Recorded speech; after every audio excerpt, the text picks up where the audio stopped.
came to my mind. Oh, go away. Oh, it was a cover of I Can't Wait. Talking to that one. No, don't worry. Just tap it. Just tap that. I can't wait, Yeah. baby. Kiss the sunshine or something. No, because that was separate. It was 3. Messing, Kiss the Sunshine, and I Can't Wait cover. Oh, fuddy duddy. Fuddy duddy. That like that. Is it recording? Yeah. Move that like that. Move the drink. Getting more professional now. Scooting. I sink into my chair a lot, don't I? I've noticed.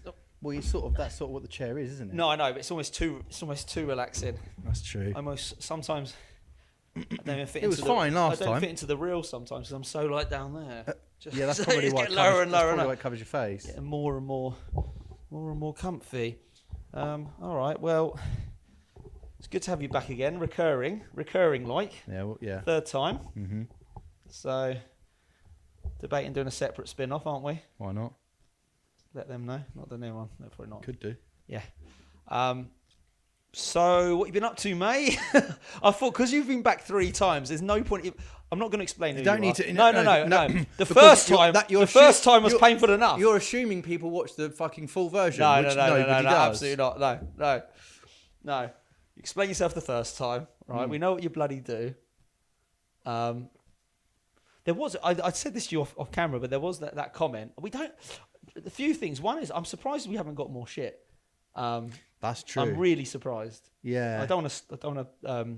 Well, I mean, to be fair, the balance. Yeah, it will come. The comments are, some of them are very, some. I think we did an MTV bit. Yeah. Someone said, "You guys know your stuff." But we also said, what was the other guy who said what? What did they say? You sent me a screenshot. There was a comment on one of the I think we're talking about Garage or R&B or something. He said, "Why does anyone care what these guys think?" Yes, that's it. And I thought he's actually right. I actually was waiting for that comment. Yeah. I was thinking if I was listening to us, I'd be like, who gives a fuck what these guys think? Yeah. But I think that about most people on social media is, why does everyone give a fuck? No, I love it. They fucking do, don't they? We just love a debate, don't we? I just love a debate. I would debate. What I realised as well, because I thought, what is this podcast about? What is it about? And I thought, and my dad used to say it to me when I was younger. He's like, "You're so argumentative," and I was like, "I actually am." I just love. I would debate anything, and I love it. I love it. Yeah, it's not great for the other person sometimes when you're having food or having a beer. No. But I will. Love a debate. And but yeah, that's the only really shitty comment, and I'm absolutely gobsmacked we haven't had more. It shows people are nicer than I thought they were. A bit more like. I don't think we're idiots, though, are we? I don't know. Jury's still out. All right, what do you want to do today then? Well, I actually have got some. There's things to talk about, but I've got one thing I do want to talk about. Zero structure to this. Happening in the world of music. Can I guess what it is? Go on. Oh. Has Drake got a new album out? Just the 3. Huh? He dropped 3 albums in one day. Yeah? Yeah. Too many, if anything, isn't it? 3 albums in one day. Right? And he's got a lead album, Iceman. Right. Most artists release an album and have a lead single. He has a lead album. Right? So he's dropped these 3 albums, and let me read this. I've literally just saw when I was in the toilet. On May 15th, Drake became Spotify's most streamed artist of 2026 in a single day. Iceman became the most streamed album of 2026 in a single day. And Make Them Cry became the most streamed song in a single day in 2026 so far. Pretty good. Yeah, but it's Drake, isn't it? What does that mean? It means he's always the most streamed artist. It's not a big deal, is it? But I thought he was done. Everyone says he's done. No. People say he's done. I don't think that's impressive. I don't think that's that What? impressive. How is that not impressive? Well, I'll tell you why. If you said Kylie Minogue has released an album, and guess what? It's the most streamed album in a day. Can we just, by the way, bear in mind, and this is something that I don't know if a lot of people know, Drake has released 3 albums with a label that he's also suing. Yeah, what's the label? Universal. Is it? I don't find any of it that impressive. And I'll tell you why. How can you not think that releasing 3 albums in a day is impressive? What else is he going to do with his time? Who else has done that? I think, but I just think musicians... Oh, there could be people. It's their full-time job. And I just think, like, when you're in the working world, like, most people get up every day and they work fucking 40, 50 hours a week. Okay, but no. Can I finish? Go on. They work 40, 50 hours a week doing what they do, right? They could be a full-time electrician. They go and fix 15 boilers, right? Or they could be a plumber or a plasterer or and work for the NHS. So there you go. They're doing 50, 60 hours a week underpaid, right? Saving lives. Hear me out. Saving lives. And then you go, Drake released 3 albums. When was the last time he released an album? I don't know. I think 2024. Cool. How many years ago was that then? Well, you do the math. 2 years. Well done. Right. So in 2 years, he's produced 3 albums. Yes, but you're assuming that he's been working all that time. Of course. What else is he going to be doing? Spending his money. Yeah, what's he going to do? Getting in legal battles. Dating Rihanna or wherever else he's... But look, by the way, just to clarify, I fucking love Drake. I love Drake. I just think... You're saying that those stats are not impressive. Bearing in mind, he's not broken those records over a period of time. He's done it in a day. He's done what people... So he's number 1 in a day. Number 2 is number 2 over the course of the rest of the year. Of what streams? Yes. Oh, so in one day. He's done this in a day. In a single day. But I think artists get such... same with like actors, musicians, anyone like in the arts. They want a big pat on the back for doing their fucking job. And I love Drake. But if you're telling me, guess what? He dropped 3 albums. I tell you what, I don't think it's that difficult to produce 60 songs in 2 years. I think you're vastly underestimating how much work is involved. And also, what I will say is... He's got a team. Oh, yeah, sure. But regardless... He just raps on them, though. He also... Not only did he do 3 albums in one day, he released a music video for every single song on that album. That is the most impressive part. That's the most impressive part. I need to start check with that. You need to say, guess what? You released an album and did a music video for every single song. And they're not just regular music. These are like highly produced music videos. He sort of staggered them over the course of the day. That shows I'm pretty sure that shows a bit of work ethic. Make them put. Yeah, that's. I'm not sure if that's I'm pretty sure he's done music videos for, if not most of them, if not all. I think the barrier for work rate has just been too low then. That's what I think. And again, I think anyone who gets up every day, goes to work, puts their 40, 50 hours in a week doing something that is just drudgery and fucking tedious, and then you say Drake has dropped 3 albums in 2 years, I don't think it's that impressive to the working man or woman. Fair enough. He's one of my favourite rappers, and I do think him dropping loads of new music's great, but I don't think... I think it's more of a marketing ploy. I think it's a great marketing ploy. It is. Because look what he's achieved. But I still think, however you cut it up or look at it, it's a massive feat and it's very impressive. Sorry, what's the impressive part again? The 3 albums. The 3 albums, all the music videos, and breaking all those records. But wasn't he bound to break the records because he's dropping 3 albums? It's almost like a law of averages. You're missing the point. Let's move on. But I really like Drake. I do. I mean, but I'm not going to give anyone. I actually would struggle to recite any of his lyrics, But Oh, I'm no, more into he's his, so- like, I'm he's- more into no, his no, chill stuff. I he- like passion fruit and that I stuff. was going to bring him up today just to say, just a bit of appreciation, which is now I can't, can I? Because I've just No, he's just gone. slagging Yeah, him off I for haven't the been slagging him off at all. Right. He's one of my favourite rappers, but I don't think it's impressive to. Lou. It's their full-time job. Yeah, what do you but want? Jay, like I say, if MJ, if he was still around and he dropped 3 albums in one day, you'd lose your fucking mind. We all would. And we'd be saying, Hang on a this is minute. why he's the greatest ever. No, I wouldn't. He's not the greatest ever because he's dropped so much music. It's the quality of the music he's dropped. And it happened to be that some of his albums were back to back with absolute incredible songs. I just think if I was going to the office every day, which is what these musicians should be doing, is going to the studio every day, how much music could I produce? I've heard that Chris Brown has about 300, 400, maybe more unreleased tracks because he lives in the studio. He lives in the studio. So let's move on to the next thing. Because we went to see a little film recently. Yes. Yeah, I don't need that, do I? It's the way you've set this up. See how we've come off? Yeah. Good segue. Yeah, it is a good segue. MJ movie. What do you reckon? 10 out of 10. Really? 10 out of 10? 9 out of 10. Yeah.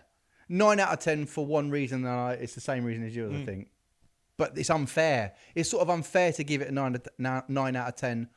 And the reason that would be is because Jafar is so impressive at doing the MJ thing, but the dance moves. He doesn't pop. Like Thriller is where I noticed it. The Thriller routine, which is incredible. He doesn't have that same pop that MJ does, right? But he's been learning learning the role for like 2 years or like rehearsing 2 years? Yeah, 2 years. So it's fucking phenomenal. Incredible film. And he does it so fucking well.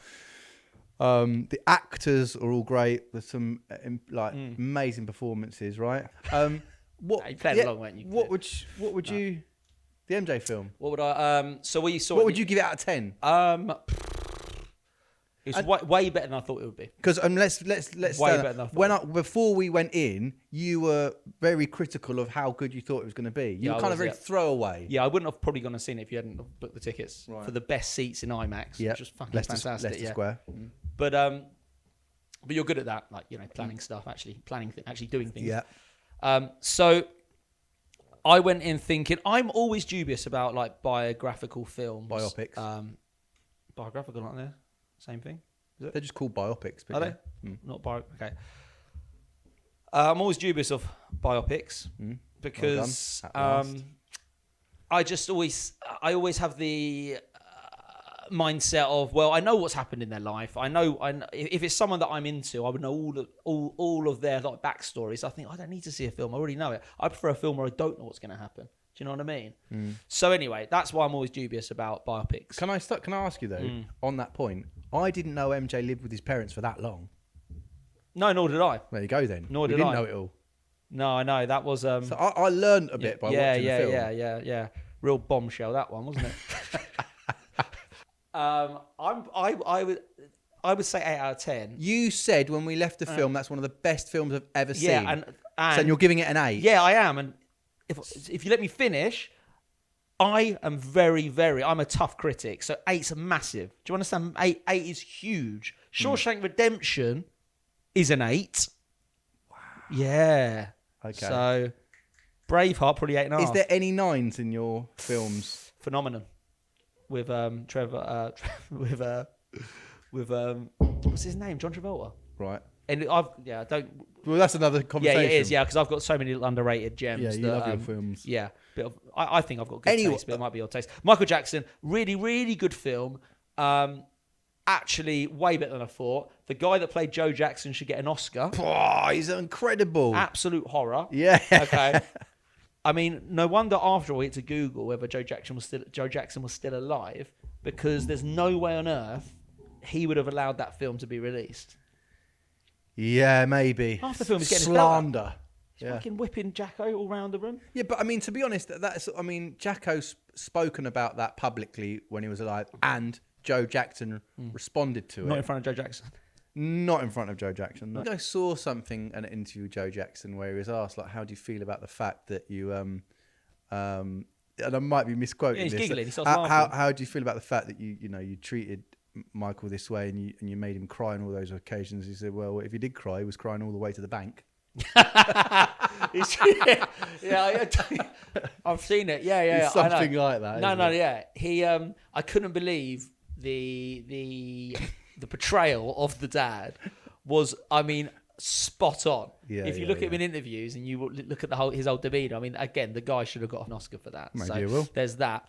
I went in thinking that. Do you remember I said there is a word for this that I found out, which is called, what is it when you give your family, an advantage in your business or in their career? It's called nepotism. Is it? Yeah, Google it. You'll like this one. There's an actual word for it. Because the kids of famous sort of like sportsmen and famous actors are called neptos, I think. Oh, okay. Oh, yeah. Fucking hell. Go on. I did not. Yeah. Nepotism is the unfair use of power or influence to grant jobs, promotions, or special privileges to family members, regardless of their actual merit or qualification. Yeah. So everyone was calling for nepotism before this film and exactly the reason why I was a bit hesitant to watch it. Do you remember my only reservation going in was that when I found out that Michael Jackson's nephew was playing him, I was like, is this the best guy for the role? Do you know what I mean? Like all the Jacko fans in the world, and I'm telling you, there are some people that when they dance, they are almost indistinguishable from Michael Jackson. Don't look like him. Don't look like him, a lot of them. Yeah. But, if you put the makeup on and you put the wig, the makeup, then you can get away with looking like Jacko. But the dancing is spot on. And I thought, for this role, one of the most important films to Jacko fans, but I think it's a very important film just in film world and film history, right? The casting there should be a queue down the road. There should be a queue out the door of 50,000 people to play Michael Jackson, right? Yeah. Do you understand? Yeah.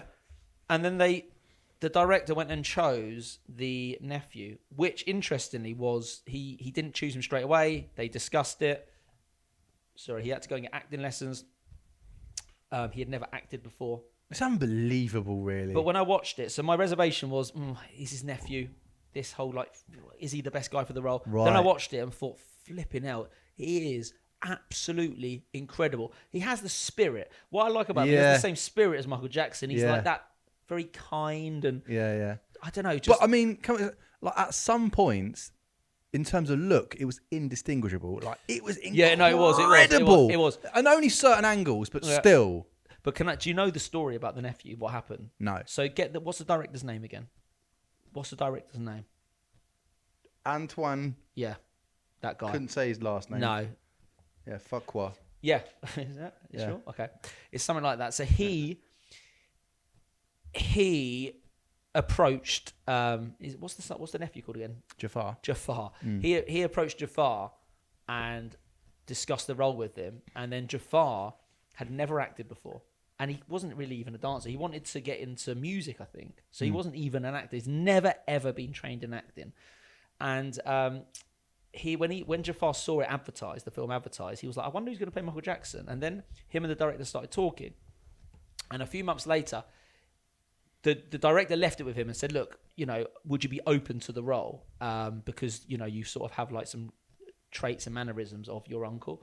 And Jafar sort of went away and thought about it. And then he started working on it, knowing that he might be in the running, potentially, but a real potential. It wasn't a serious conversation. And then Jafar sent him a voice note doing an impression of his uncle, Michael Jackson. And the way he talks in the film, it's yeah. And when he sent him the voice note, the director called him back and said, that's fucking incredible. That's unbelievable. And then they had more of a serious conversation. And I think the next day he sent an acting coach, and for 2 years he trained in acting, and he also obviously trained in dancing. He used, I believe, at least one, if not two, of the choreographers from Michael Jackson's tours. Amazing. And it took him 2 years to morph into Michael Jackson. He even went and lived in Michael Jackson's old house. What, Neverland? No, another. I think it's family home. Right. Oh, the one in Beverly Hills? I think so. Maybe the one that was in the film, like where it's based. Oh right, yeah. And he just like, and the mum, and Michael Jackson's mum was around, like sort of helping him. He said it was almost like spiritual. Can you imagine? It's a bit weird. You're playing your Michael. Yeah. Got the role, did it, and I thought it was exceptional. But the dancing was a little bit off. As in, it was really Which good. you'd expect it to be for someone doing it 2 years. And on reflection, I was thinking about this because we were saying, the dancing wasn't great, was it? But ultimately, he's trying to portray Michael Jackson dancing. Yeah, I mean... How on earth are you going to even get close to that? And getting as close as he did within 2 years really means it should be a 10. Because you can't score down for that, can you? You shouldn't be able to score. You were saying that they should have cast someone that dances... Yeah. Like, and there are some incredible like dancers that can do it nearly as well. Who's that guy? There's that Swedish guy. The one I sent you. He's bang on. Yeah. Is he Swedish? But they'd have never. I don't know if he's. I don't know where he's from. But you'd have never have got that aesthetic or the feel right. And I think it was more important to get that right than. Do you know what I mean? Yeah, I do. But my suggestion was, you wanted the stunt dancer. Do you know what I love? My suggestion is like, oh Joe, we should get you in the film biz, mate. They needed you for part 2. They needed you. My suggestion would have been, and I think this is the right move as well. He's brilliant. Jafar's brilliant. Sounds like him, looks like him. Brilliant, right? Great. When he dances, get him to scoot off. Put mate in, right? Put a Michael Jackson impersonator. Yeah. You see him all over London, right? Moonwalking around Leicester Square, right? Get one of them. Get him to do the dancing and then, bring Jafar back in. That's what you should do. It's a good shout. Because you wouldn't know the difference. Because once they got you see all these guys that do it online and they look like him. It's sort of like a dance double. Until you look close and you go, oh no, he's not Michael Jackson. Yeah. But, really, really, really good film. Really good film. Can I ask you another question and we've spoken about this as well. And I've just got to raise it again and I can never get my head around it. Is we've done questions before like earlier one was Usher or Neo. When people put the question out, MJ or Prince, how is that ever even a debate? Ridiculous. Who says Prince? People that want to look cool, that's it. They go, oh, he knows his music. I just never no. And I get I get, and I was never like, I probably, because I'm so pro MJ, but even knowing what I know of Prince and the writing and the all of the stuff that he did, but still, like, do you know what it is? It's like, and nobody is in that conversation. We send those clips of the aura that MJ had when he's got an army running behind him. Yeah. Like, great clip. What's that? Yeah. He's got a few of those, right? And it's like there's just untouchable in terms of that aura. I know. I don't even know where he's running to. No. I was going to Google, where's this army? Where's Michael Jackson's army come from, and where the fuck's he going? Where is he going? He's down steps. He's up steps. He's in the Congo or something. I just can never get my head around that conversation or that debate around MJ or Prince, because there is no debate. You can't. It's unfair to put MJ with anyone. I've never got MJ's here, and then we can compare everyone else. I think it's because they sort of weirdly have the same frame and they sort of look alike. The only way I can conceptualize the comparison is that they were around at the same time, ish. I think they were. Yeah, they must have been. The massive lap crossover. They sort of were both a little bit weird. They were a little bit weird. They were a little bit like camp or like, borderline. Are they? I don't know what that. What? I don't know. It's not even like a they're both a bit weird. I think everyone knows what I mean. They're both a bit weird. Like you bring Prince to a party. You're right. That's Prince. Who's that? My mate Prince. Yeah. Is he? What? Don't worry about it. Like, no. So they're both a bit odd. But I totally agree. It's the most ridiculous comparison. And I've actually had. I can't remember who I've asked before, but I've had a couple of people turn around and say to me, "Oh yeah, no, Prince. Oh no, he was more talented." And I think they're trying to just be a bit edgy. And I get this one a lot. Oh yeah, but Prince can play 6 instruments. Here's a question for you, Prince lovers or people that are debating it. You've got one concert to go to. Michael Jackson's or Prince's, your front row. Kiss the Bloody Rain or Purple Rain, whatever it is. Yeah, normally I'd say things are subjective, but I don't think that one is. You're into Prince. If you're into music... I don't know anyone that truly believes that that says they're into Prince over Michael Jackson. No, because and truly believes. But I always see that Kiss. comment in like there are future MJ fans still to be born. That's such a thing. Name me 5 Prince songs. Couldn't do it. Name me 5 Prince songs. No, I couldn't. Name me 3. 1999, Purple Rain. That was it. Yeah. That's where. Is it Kiss? Is Kiss? What was that one? You don't have to be.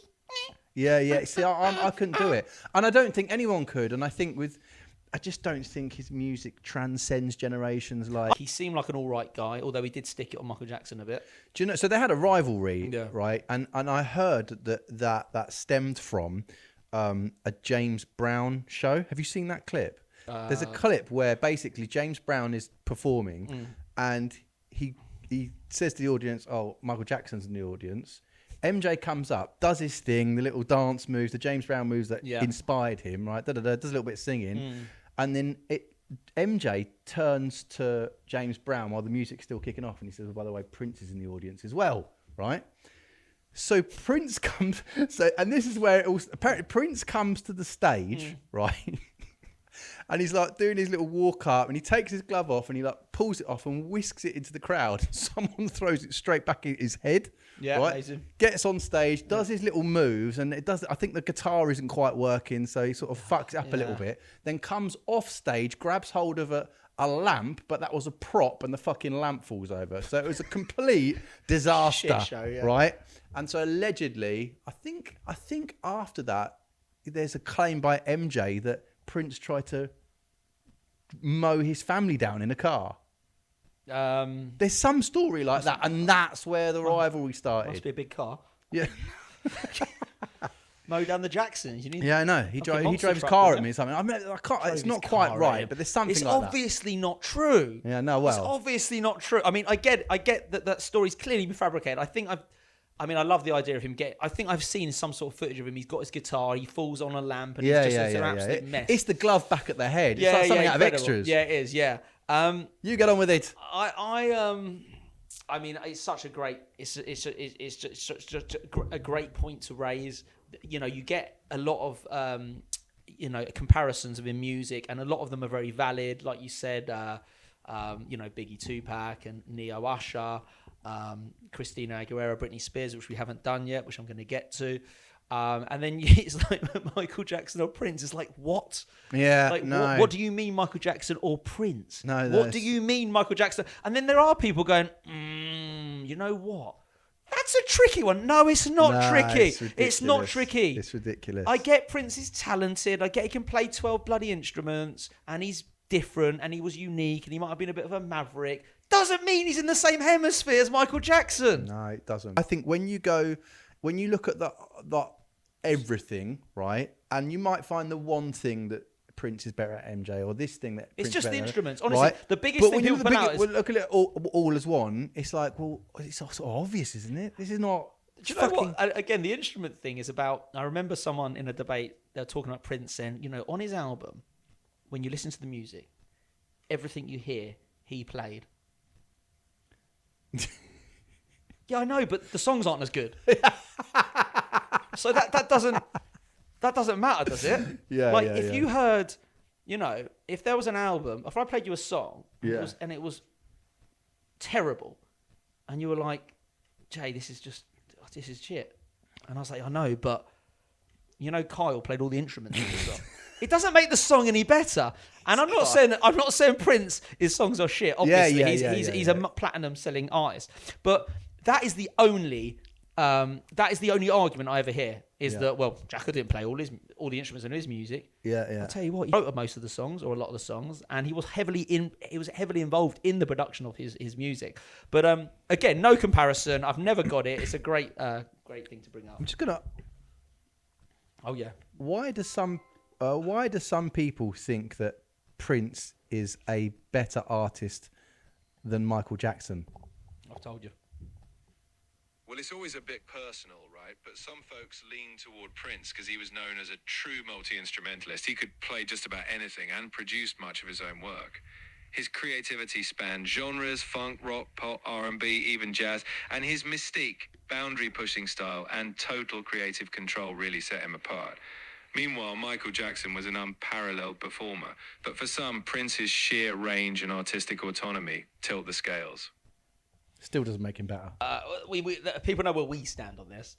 I mean, if someone can, if someone can post anything of why Prince is better, there's nothing to do with his bloody instrumental autonomy. Was ChatGPT a nice way to put it? Yeah. No, I'm not having it at all. Never got it. Never got Prince really. But there's loads of acts that I don't get. And it's a bit like comedy, isn't it? Like sometimes you can't comprehend why someone likes something because you know, taste is very subjective, obviously. Yeah. And sometimes, for example, I'll get back to music, but the first thing that comes to mind is The Big Bang Theory, which I've tried to watch, and I think it is. It's painfully unfunny.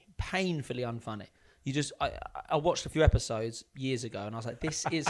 The joke is it's an inside joke that this is so shit that they know they've written it and it's terrible, and they want to see if good marketing and advertising can make people cotton on and actually say it's funny when it's not. I actually thought it was like a conspiracy because it's that bad, but obviously that's not the case. I'm not giving it that much time. I do know that people, and again in terms of comparisons, I've heard people give it Friends or Big Bang Theory. Yeah, sort of. Again, and sort of similar, isn't it? No, it's not similar. As similar as in MJ versus Prince. Yeah.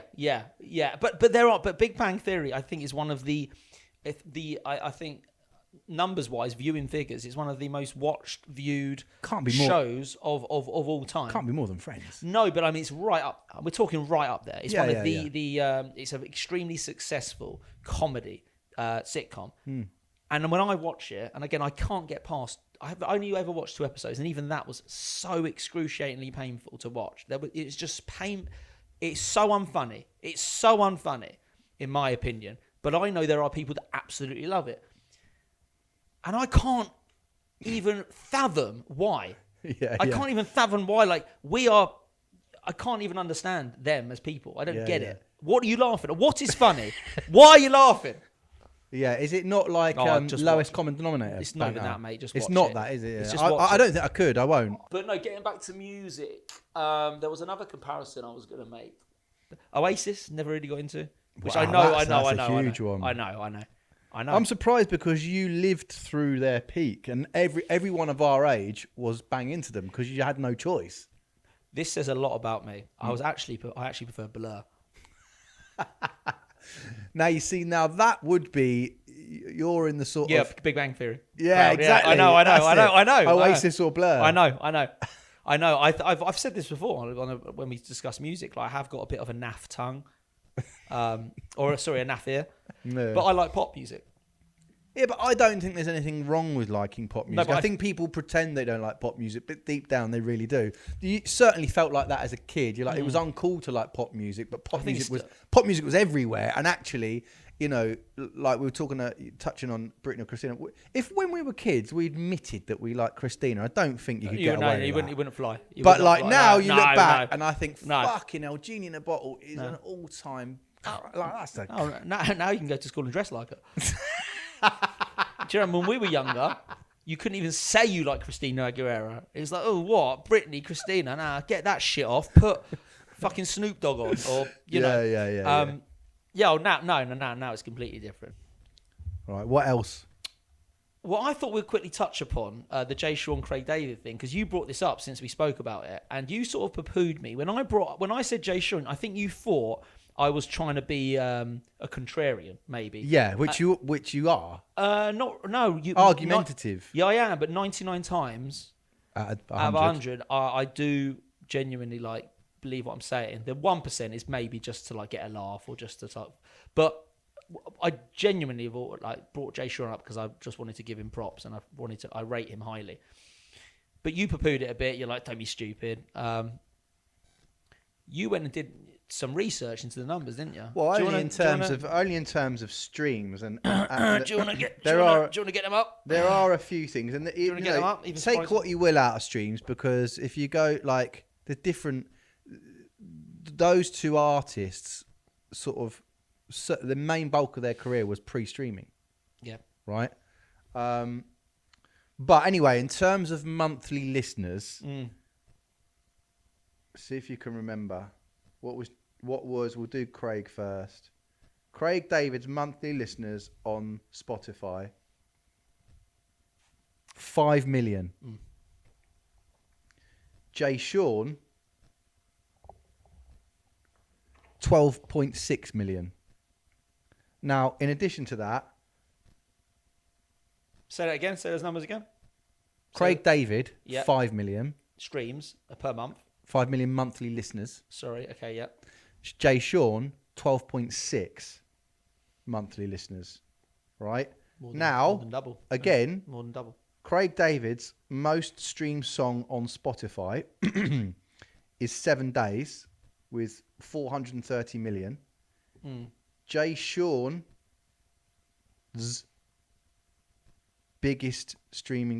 most streamed song is Down with 1 billion streams. Yeah. So in terms of numbers, in that aspect, Jay Sean does win. Still prefer Craig David. Yeah, it's not about winning, is it? I mean, that's winning and losing. But I think Craig David did more for the scene. For culture. Yeah, you know what I mean? I literally remember listen, I fucking love Craig David. I love him. My favourite was him in Bo Selecta, which I know actually he certainly wasn't his favourite. No, I know, and killed his career. Did it? Yes. I know he didn't even move to America because of Miami. Yeah. Oh yeah, I think he had and what's his name? Avid Merriam. Avid Merriam, yeah. Yeah, but I think they've made up since. But I mean, that's like he was like at the peak, and Avid Merriam comes along and drags him down. No. Actually, I've never thought of it like that. Putting myself in Craig David's shoes, where he's killing it in music. He's obviously the king of UK R&B at the time before Jay Sean. Yeah. And then this TV show comes out. Yeah. And absolutely, they're like crucifies him. They've you're discussing this TV show, like they mention you. Oh really? What they said? Well, I said they mention you. They've dressed as you. Oh right, so they look like me. No, they are you. Well, I'm not in the show, so how can they be me? No, he's just put a big fat mask over his head, and he's acted as you. Oh cool, is he singing in that? Sort of. Craig David. Do you remember that? Daniel Bedingfield. And they did. Now thinking of it, it turned him into a laughing stock, didn't it? Where he was more famous. That's it, yeah. He was more famous for that. Yeah. And but it was so funny. The thing is, though, what I would say is like it's when I think about it, it's a very funny show, right? A very funny show. But I don't view Craig David as being a joke because of it. I just thought it was funny at the time. But I think did it affect his career? Did it affect his music career? I think. So it felt like because put it this way, because at the time it was so big, the show, and Craig David was the butt of the joke. He became sort of like a laughing stock and something that couldn't be taken seriously, and therefore it probably did have ended up walking away. Before that, but yeah. No, but yeah, I heard he went to America to try Miami, and then eventually, had a massive comeback. Yeah. Did Pup on the Park yesterday, Marlo. Did he? Yeah. Fucking hell.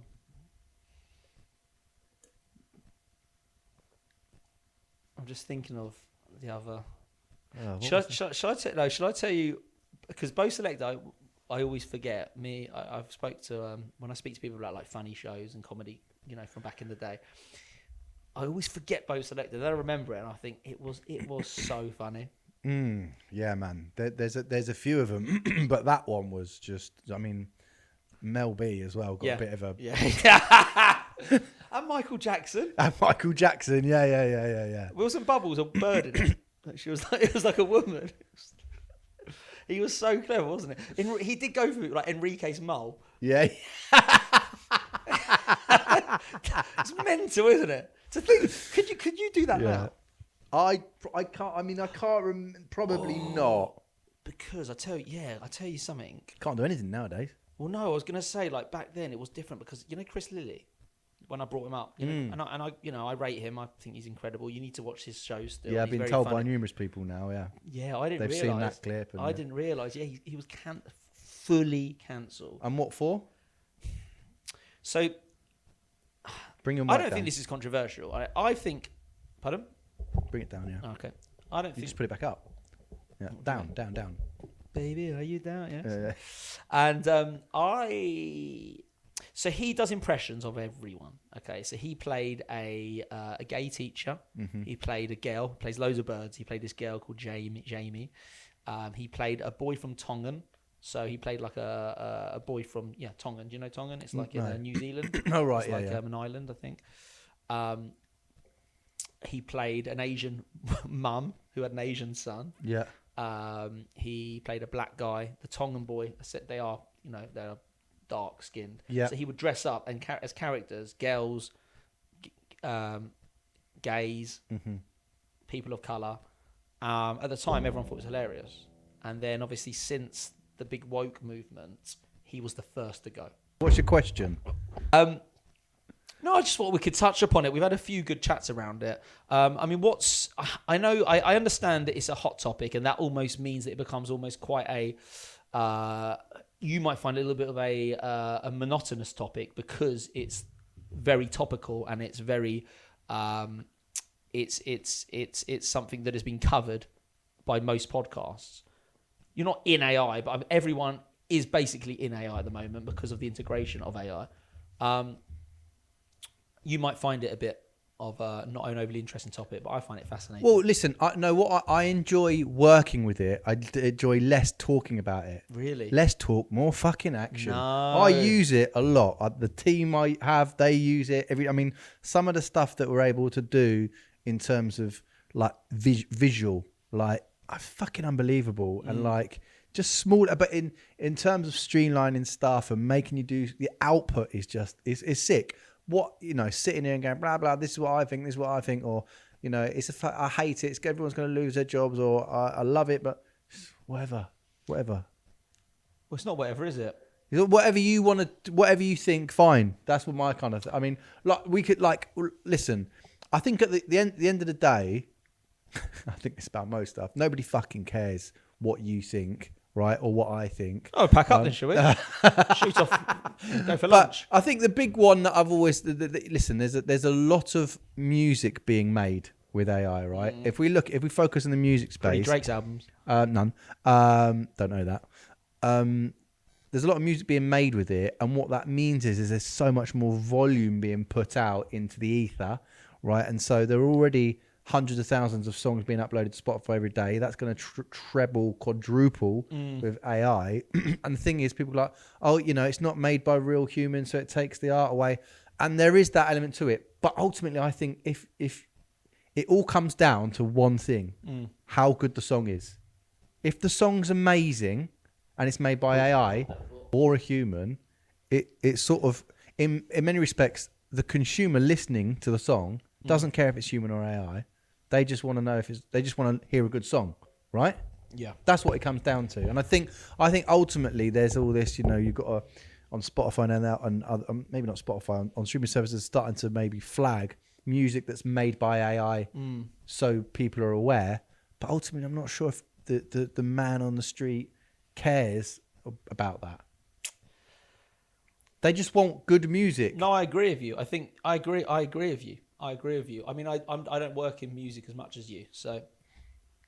Well, what do you think? Would you care? Like, would you care if you heard a song that was amazing and it was made by AI? The reason I'm fascinated with AI, and I'm almost like gobsmacked that some people just aren't, even into the conversation, saying, "Oh, it is what it is," is just how much of an impact it's having in almost every area, especially in business, work, the arts, film, music, television, and it's getting so much better every week, every month, every year. And we're still relatively early into it right now. You know, we're sitting here now. I mean, give it 2 years, everything's going to look different. Everything's going to work differently. And I find it fascinating and a little bit. I'm an optimist, so I find it. I'm excited about it, but at the same time, there's all the horror stories that most people have probably heard. You know, the robots are going to take over and all that. That's a separate conversation. For me, I'm more about, I can't believe more people aren't using it. You use it and work with it, and so do I. And I think it says a lot about the human nature, right? If there's anyone out there that's ever wanted to start a business, that's ever wanted to put that idea together, that's ever wanted to work for themselves, and they've sat in that pub or in that kitchen and they've been like, I'm going to do this one day, I've got an idea to do that one day. If you've got an ounce of ambition and you want to work for yourself and make money online or start a business, now is the time. And I think it's actually too easy. It's too easy. I thought about this, right? If ChatGPT was £1,000 to buy, right? If I said to you, this is a thing up, mate, right? You talk to it, you put anything into it, gives you information, you can automate stuff with it. It's a wealth of knowledge. It improves on itself every single day. It's got all the answers, can build your strategy, write your scripts, do everything. Okay, it costs £1,000. You'd be like, all right, I'll say, I'm definitely going to get that. Definitely going to get that. Everyone, like, it would be like, oh, mate, he's brought that ChatGPT thing. Like, everyone would be on it, saving up for it, buying it. But because it's fucking free, it's literally free. Oh, okay, premium, but $12 a month for like maybe a little bit of for the standard package. People are like, some people are just overlooking it. And I'm just gobsmacked and how more people aren't all over it, absolutely all over it. And I think it's because it's too cheap. I think people devalue it because it's free. Maybe. I think more also people just dismiss change, and it is a big change. And also, you've got to want to use it. Like there's sort of ultimately the people. I don't know. There's a lot of talk about how many jobs are going to be lost by the advances of AI, and sort of that's the main reason to make sure that you're one of the fucking experts. Because ultimately, I think with AI, you still need an operator. Someone needs to operate it, right?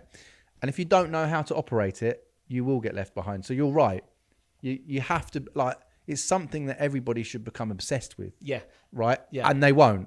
And so not everyone a percentage of people will become obsessed. And then those people that are there and they're going, I've lost my job now. They'll probably be the ones that weren't obsessed with the tools. Absolutely. This is my prediction. And let's see how well this ages. This is my prediction. It's not that unique, but because I think it's common sense. Okay. I think 5 years max. You've got 5 years, but that is being generous. Probably more like 2 or 3 years to really get your teeth stuck into AI and utilize it. Build what you want to build, automate what you want to automate, put that idea into practice, turn that side hustle or that idea that you had for a side hustle, it doesn't matter what it is, whether it is to make money, for a creative pursuit, to build a coaching business or put an app together, a website together, or whatever, it doesn't really matter, whatever your idea is. Here's the irony. You can go into ChatGPT and say, I'm at the moment, I'm this age, I've got some time on my hands, I've got my evenings free, what shall I do? And it will say, try this, right? It will tell you what to do, give you the strategy, remind you every day, stay on board, keep you accountable. It's literally you. I don't want to type, fucking talk to it then. Yeah. Talk to it then, just talk to it. But I don't have a laptop, use your phone. It's too easy. It's too easy for people. Right now, you go, hi AI, I'm 32 years old. I've got about 20 hours a week free. I really want to make some money over the next couple of years and utilize AI. Can you tell me what to do? Do this. Follow these instructions. And it will probably work, right? People think that's a joke. People think that it's not real. And it's not. You've got every answer, every question, and every concern it's basically answered for you now. What I use AI for the most is problem solving. So usually in the past, I've always got stuck with things and thought, I need to work out how to do that, bring my mate. Now you just, like we said earlier, we were talking off camera, take a screenshot, put it into AI for ads, for editing, for whatever. What do? Do that. Okay, cool. Oh, screenshot. I'm here now. What do? Do that. Right, cool. You can do that again and again and again and again and again with whatever you're doing, right? Or you get it to do it for you. So the point I was saying about the 3 to 5 years is you've probably got, there's a window where you can really like take a bit of a market share in something. You can have a little business, have a little, have your own thing, provide a service of some sort, and you can like get ahead of most people because you can automate things, you can produce content, you can get things edited now, everything, you can build an audience with AI, and ultimately that's what business is, right? An audience. You can build an audience using AI, but everyone, right now not everyone's on it, so you can then get ahead and become more proficient in it and start building out an audience, building out a brand, personal brand, a business brand. But again, this is why 5 years was generous, probably more like 3 years. It is going to be the norm. Like, it's not going to be a thing, AI. It's going to be just like using Google. It's like using Canva. It's like, oh yeah, we all use AI. We all know how to prompt. We all know how to automate with AI. So then the value of like being able to do things is going to be reduced. So what will happen is it will just become like people get left behind, and there'll be people that have like taken advantage of it. And I'm not saying everyone's going to be a millionaire. I just mean everyone has the ability to put their ideas into action now and make some sort of living out of it. And some people might do really well. And then you'll get people that are just like, if they're in tech or they're in admin or they're in media or they're in maybe a creative area, marketing, they just won't have jobs. I know it's pretty, and then, but the plumbers and the electricians will be fine. They will. And events will be fine. So offline will be fine. I think people will earn more for the offline connection. Everyone's going to, meeting up is going to be far more valuable because you don't do it as much. But it's all this middle bit is going to be fucked. And I sound like I'm not trying to be clickbaity here. I'm not trying to sound like these marketers online. It's just fucking fact. But this sounds like we're talking about something in the future. We're not. This is happening right now. Like, you don't have to be smart. You don't have to be techie. People are using AI to find out what restaurant to go to, or to ask the best fucking spots to sunbathe in Greece. Like, use it for more than that. Yeah. You can start like that, but like I think you've got there's so much more that it can do. I mean, listen, you can do anything. I mean, you can like, it's phenomenal, and it, like as you say, it's gonna go at a rate of knots. So on one hand, it's exciting. On the other hand, it is fucking frightening, right? There's sort of two sides to it, because I think a lot of the time is when it can be quite overwhelming, because I mean, there are so many tools available, and to try and know all the nuances of how you use them all, and to make, you always kind of feel like, oh, I've got to get in front, and you feel like you're left behind. The very fact that we're just using it puts us ahead of a large percentage of people. But as I say, like, it's not enough just using it. You've got to really know how to apply it and get the most out of it. And actually, I think when you start, it was like with anything, it's that start. You've got to start using it, and you're using something you're unfamiliar with, and it's a bit of a change, blah, blah, blah. When you start using it and you see its capabilities, actually you get more on, fuck, this is sick. This is exciting. And that's where the excitement comes from. Yeah. And at the moment, you can use it as a bit of a business partner. Because I'm not really into I don't use it for automation or anything like that, and I don't use it to edit or anything like that. But I know people do, and I know right now it's not there yet. I used an AI plugin the other day to do like reels and stuff. I haven't tried it for this stuff, for the podcast, but I've tried it for other things within other filming stuff that I do, and it doesn't get it right. It's still not there yet. Like, you can put a video in and say, edit this 3-minute video into like, and add text, add like zoom in and outs of the camera, and it does it, but it's a bit scrappy. It's not as good as a human could do it, but it will be in 6 months. Let me tell you this though. This is what I think. If you it's sometimes a little bit unfair to just give it a video and say, turn this into a decent reel, right? Probably, yeah. There are that tools. Was the prompt. There are tools where you put in your long, like your podcast, and it cuts up the clips. And you think, well, the clips are not that great. I'm telling you now, if you gave your long form podcast to an editor and said, make me clips, he still wouldn't get it right, because you've got a specific way that you want things done, and we each have our own specific ways. And I think that's part of it. It's the prompt. Yeah. It's the prompt. It's more, yes, but actually it's actually getting AI to start understanding the intricacies of the way that you think, even the way that you communicate. And that's the idea, is it sort of becomes your right-hand man, right? But you have to, it's the training of it. But how familiar are you with TikTok? I'm getting more familiar with it. Like trending songs? Not massive. Because it always strikes me, like recently, like how garage, right? And we talk about garage a lot, seems to trend on TikTok quite regularly. And I say quite regularly. There's been a few big viral moments that have been massive garage tunes. Do you know any of them? No, but I got to play you something. But carry on while I get this up. Do you know this song? Not that one. Let's work it out. Actually, let me just get a photo of you for later.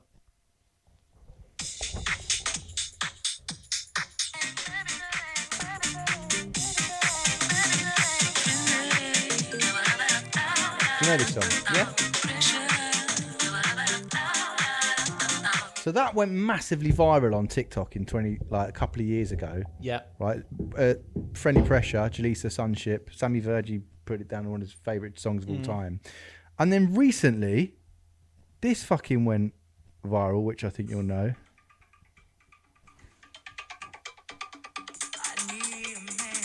Oh, tune. Yeah. Indo, Are You Sleeping? Bump and Such a Flex tune. remix. Such a tune. Right, this went viral recently as well. The bass line. Yeah. To keep me warm at night.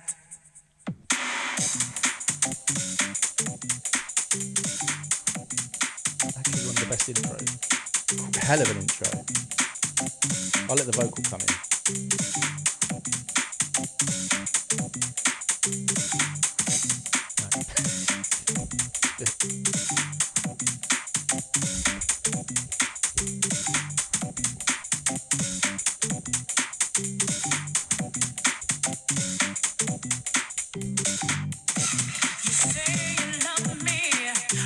It's a belter.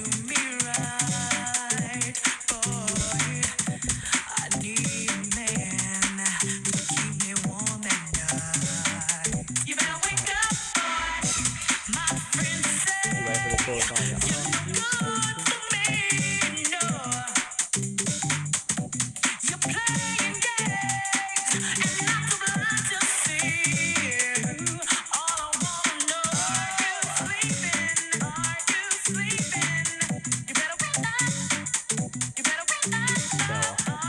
It's a belter. Now, yeah, that's a banger, isn't it? Yeah. It sort of Yeah, it slept on that as a classic garage. Both of those are, to be fair, they are two massive garage classics. Both gone viral. And when we're talking about viral, like this is loads What's of viral though? What's viral? What is viral these days? I don't know the specific answer on that, but the point is, when you've got I see like the trending chart on TikTok being like the actual chart today. Like I think like the actual official chart of songs, I think, is less relevant. Is there a chart? A TikTok chart? There's a TikTok chart of trending songs. You've got the trending chart and the viral chart. Right. Right. And there are, I think the trending is done over a period of time, let's say that over a week. The viral is like what's popping off on a particular day. So it's updated daily. But there is a chart that you can access. And in that, like, Indo was one of those tracks of Are You Sleeping a few weeks ago. And this is like, it's just gone, it's when it goes basically everywhere and everyone's using it in their videos, dance videos, But it always strikes me how garage always seems to, and like, bearing in mind, this is like mostly kids that are doing it, but connecting with this music. And Friendly Pressure was another one a couple of years ago. That was fucking everywhere. I think it's a good thing though, isn't it? But I see songs sometimes trending, like old 80s music. Yeah, comes back exactly. in. Amazing. And it's sort of like, it sort of removes the date of the song. It's weird. Like, but when we were growing up, it was very much like you knew an old song because it was an old song because you hadn't heard it for years. Exactly. Where now you hear so many songs so frequently of all different, from different decades, different styles, genres. different decades. And Yeah. I remember working with the club stuff, working with a manager or who I've forgotten who it was now, but someone that I was working with, and they were saying that the music snobbery is now gone. So before there'll be an R&B room. Yeah. This is more when you were younger. I remember Icon Diva back in the day. Do you remember Icon Diva? Yeah. There'll be the main room was Cheese, and then the Diva. Icon was Cheese and Diva was R&B. Was that before time and after time in MB? About the same time. I think they're both around at the same times. This is back in the day, right? Well, about 2004, I think, 5. But anyway, main room Cheese, second room was R&B. And you still sometimes get that in clubs. But now, people, especially like teenagers or 18 to 20-year-olds, whatever, the ones that go out, the students, they want to hear a bit of everything. And they want to hear it all in one room. Funnily enough, when you ask someone what their favourite type of music is nowadays, that is the answer that you get. Yeah. A bit of everything. Yeah. That was not when we were younger. You would never say that. No, it was garage or deep house or R&B, garage, hip hop. jungle, hip hop. Yeah, there are your yeah. options. Yeah, There are your options. Or indie, maybe at a period. Indie. Yeah. And emos. It was very genre-led, wasn't it? Emos. That was sort of because they were sort of individual communities. You were very sort of identified by the music that you're into. Yeah. Like if you're a skateboarder, you're into pop punk kind of stuff. I thought you were going to say Papa Roach then. Yeah, but that's it. Offspring. Yeah. You don't have Offspring, do you? Yeah, of course I do. I know my pop punk. Yeah, I had a stint with that pop punk. That is, but Offspring falls into that category. Yeah. Oh, the small things. Yeah. True That's hurts. Bling up. Yeah, it is. Yeah, isn't it? different band. Yeah. They're also good though. Yeah. I was going to play you this. This is an AI song about why Italy is such a great country. Okay. And it's the song is absolutely brilliant. Go on. And how did you come across this? Oh mate, this is my algorithm. They know I love this shit. Yeah. I don't know. I always get this sort of stuff. So AI, what people do now is they'll take, so they'll just take nonsense. This is just information about Italy, and it'll turn it into a song. They've also done it with comment sections. There's a song that I sent myself that went viral, and it was about two people having it out in the comments over if Spain, the capital of Spain or something. I'll have to find it. And they made a song out of two people talking in the comments to each other. Amazing. And it was the best song ever. Yeah. So this is a song about Italy. And this is it, is it? No, this is a different one. Song. No, but again, you'll get the gist of it. Yeah. This is what AI is.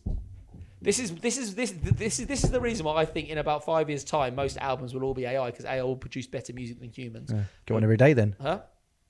What's that? Get one every day. What, a song? Album.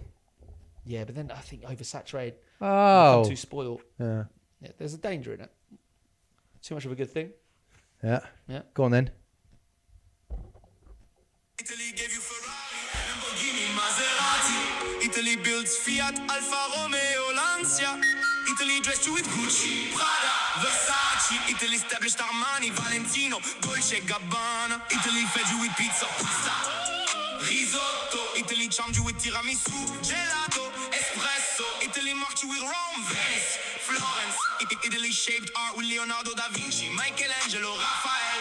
Italy influenced cinema with Federico Fellini, Sergio Leone, La Dolce Vita. Italy made you feel with opera, Luciano Pavarotti, Andrea Bocelli. Italy dominates football with Italy national football team, Serie A, Juventus, FEC. Italy impressed you with Scuderia, Ferrari in F1, Ducati, Aprilia. Italy shaped history with the Roman Empire, the Renaissance, the Vatican City. Italy shines with the Colosseum, the Leaning Tower of Pisa, the Sistine Chapel. Italy inspires design with Pininfarina, Alessi Milani's design. Italy moved you with Vespa, Piaggio and supercars. Italy influences the world with elegance, passion, and the art of living.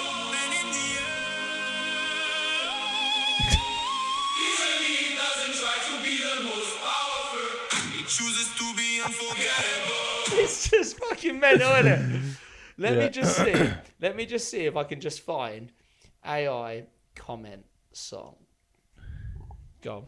We talk about like our top 5 we always say it wouldn't get garage songs we talk about. Yeah, I might have to redo mine, but yeah, give me yours. I think no, I don't have my top 5. I'm just saying that if I was, when we talk about all-time garage classics, I think a lot of the time all the rinsed ones get mentioned like quite a lot. This one doesn't.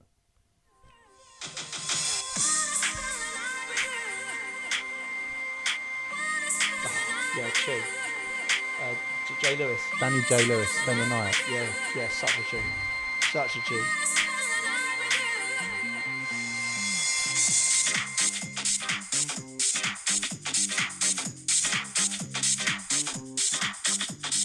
It's an absolute belter, that one. Sorry. I've got a question. Can I ask you a question? I've got a question no. for you. Sort of it's well on a side note. Yeah. We drink coffee. Yeah. You drink it out of the chains. Yeah. Coffee or Costa or Starbucks? Costa, easy. Why? Easy. Why? Better coffee. Do you drink it black? Yep. You drink black coffee from Costa. Have you? Why is it better? Do you just prefer it? Because I would never drink. I would never drink black coffee from like a chain. Because I live next door to Costa, really. Brilliant. That's lunch. Yeah. That's why I drink it. I don't really beeline for it, but I think I've just got used to it. So. Yeah. Wrap it up then. Yeah, I was going to say we'll create more of a structure next time. Cool. Don't tell them that For the music stuff. I can't find this AI thing. If anyone Don't knows worry what I'm about talking it. about, no, because it's so good. Yeah. Do it next time. Yeah, all right, cool. That's that then. Let's get some food. That's lunch. Yeah.